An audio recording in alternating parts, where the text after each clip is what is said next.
जो पिछली तासिका में हमने देखा कि घर के सभी सदस्य बिल्ली के इस रवैये से बहुत ही तंग आ गए थे।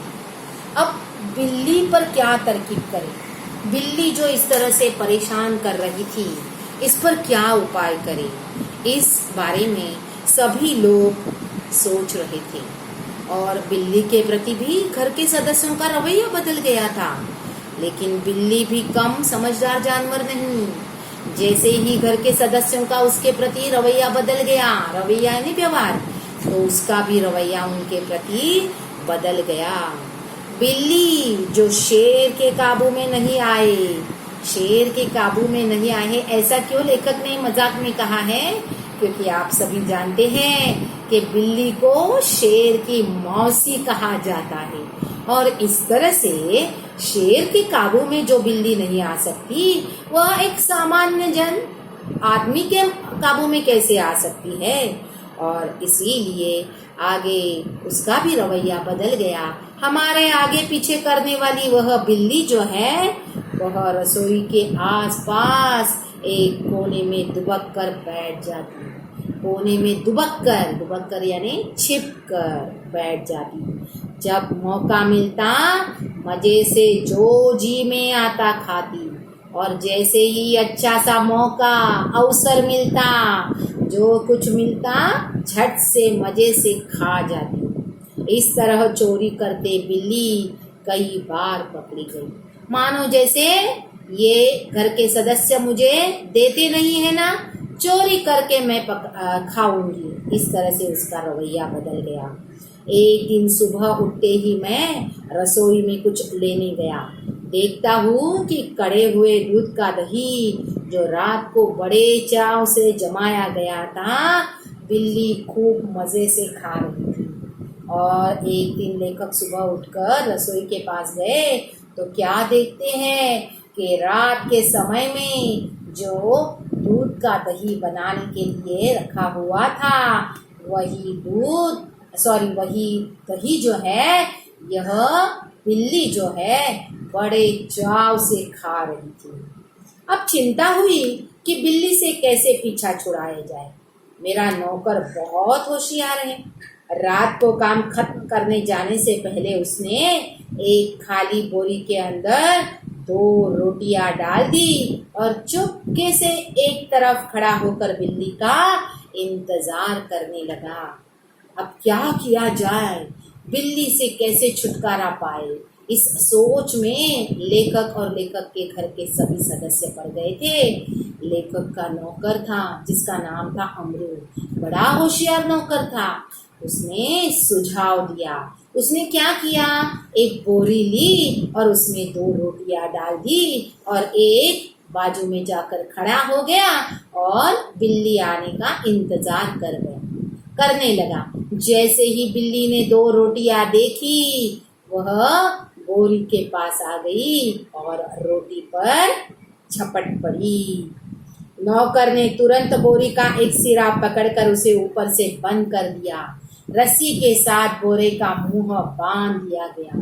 जैसे ही बिल्ली रोटी पर झपकी, नौकर ने बोरी का इस तरह से एक सिरा जो था पकड़कर ऊपर से बंद कर दिया और बोरी का मुंह भी बंद कर दिया और बोरी में बिल्ली अटक गई। चूंकि अब रात के 10 बजे थे, मैंने अपने नौकर अमरू से कहा कि सवेरे बिल्ली को कहीं दूर छोड़ आए, जिससे वह इस घर में वापस न आ सके। चूंकि मतलब क्योंकि रात के 10 बजे थे और इसीलिए अब रात के समय में एक बिल्ली को छोड़ने के लिए बाहर निकले, यह बात लेखक को अच्छी नहीं लग रही थी। इसीलिए लेखक ने अमरू से कहा, मतलब नौकर से कहा कि अब रात का समय हुआ है, 10 बज गए हैं, अब तुम बाहर से मत निकलना, बल्कि तुम इस तरह से वह घर में ही रख दो और सुबह उसे लेकर जाना। सब लोगों को चाय पिलाते पिलाते अमरू को अगले दिन 8 बज गई। मैंने याद दिलाया कि उसे बिल्ली को भूली भटियारन की तरफ छोड़ कर आना। दूसरे दिन सबको चाय पिलाते पिलाते इस तरह से अमरू को 8 बज गए। वैसे तो वह सुबह जाने वाला था, लेकिन सबको चाय पिलाते पिलाते देर हो गई। लेखक ने भी उसे याद दिलाया कि उसे भूली भटियारीन मतलब वहाँ का कोई ना कोई तो भी क्षेत्र होगा जहाँ पर इस तरह से जानवरों को छोड़ कर आते हैं और वहीं पर उसे वह बोरी लेकर जाना है। यह लेखक ने उसे याद दिलाया। बोरी कंधे पर लटका अमरू चल दिया। बात आई गई हो गई। मैं हजामत और स्नान आदि में व्यस्त हो गया क्योंकि 9:30 बजे दफ्तर जाना था। और जैसे ही लेखक ने याद दिलाया, बोरी कंधे पर डालकर अमरू चल पड़ा और लेखक भी अपने काम में व्यस्त हो गए क्योंकि उन्हें भी 9:30 बजे दफ्तर पहुंचना था। गुसल खाने में मुझे जोर का शोर सुनाई दिया। गुसल खाना यानी स्नान गृह। जैसे ही लेखक स्नान करने के लिए गए, उन्होंने गुसल खाने में इस तरह से शब्द सुने कि कई लोगों का शोर सुनाई दे रहा था। मैं नहाने में व्यस्त था और कुछ गुनगुना रहा था, इसीलिए मेरा ध्यान उधर नहीं गया। पहले तो लेखक का ध्यान गया नहीं क्योंकि वे गाना गा रहे थे। आप सभी जानते हैं, सभी लोगों को स्नान करते वक्त गाना गाना बहुत अच्छा लगता है। वैसे ही लेखक भी व्यस्त थे। 2 मिनट के बाद ही फिर शोर हुआ। इस बार मैंने सुना कि मेरे घर के सामने कोई आवाज लगा रहा है, आपका नौकर पकड़ लिया गया है। अगर आप उसे छुड़ाना चाहते हो तो छप्पर वाले कुएं पर पहुंचिए। और उस शोरगुल से लेखक को यह शब्द सुनाई दिए कि आपका नौकर पकड़ा गया है और अगर उसे छुड़वाना चाहते हो तो छप्पर वाले कुएं पर पहुंचे। छप्पर वाला कुआं मतलब उनका वहां का एक क्षेत्र होगा जिसे छप्पर वाला कुआं कहा जाता है। मैं हैरान हुआ कि क्या बात है। समझा शायद अमरू किसी की साइकिल से टकरा गया होगा। शायद साइकिल वाले का कुछ नुकसान हो गया हो और उसने अमरू को धर पकड़ा हो। लेखक को पहले क्या लगा कि अमरू की साइकिल से शायद टक्कर हो गई होगी और शायद साइकिल वाले का कुछ तो नुकसान हुआ होगा और इसीलिए उसने अमरू को धर पकड़ा होगा, मतलब पकड़ कर रखा होगा। रही आदमी इकट्ठे होने की बात, यह काम दिल्ली में मुश्किल नहीं और फिर करोल बाग में तो बहुत आसान है। लेखक जहां पर रहते थे उस क्षेत्र का नाम करोल बाग था।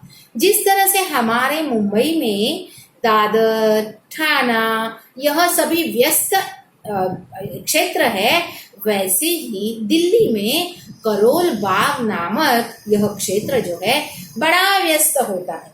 आदमी को आदमी का पता नहीं चलता, हम किस लिए चल रहे हैं, किस लिए घूम रहे हैं, इस बात का भी पता नहीं होता है।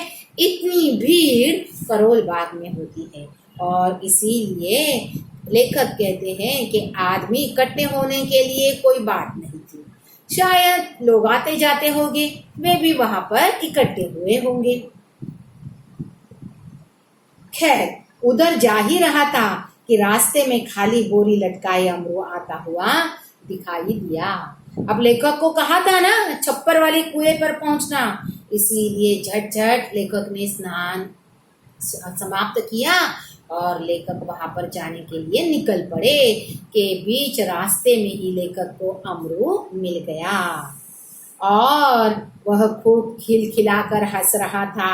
उसे डांटते हुए मैंने पूछा, अरे क्या बात हुई, तूने आज सुबह ही सुबह क्या गड़बड़ की जो इतना शोर मचा और मोहल्ले के लोग तुझे मारने को दौड़े।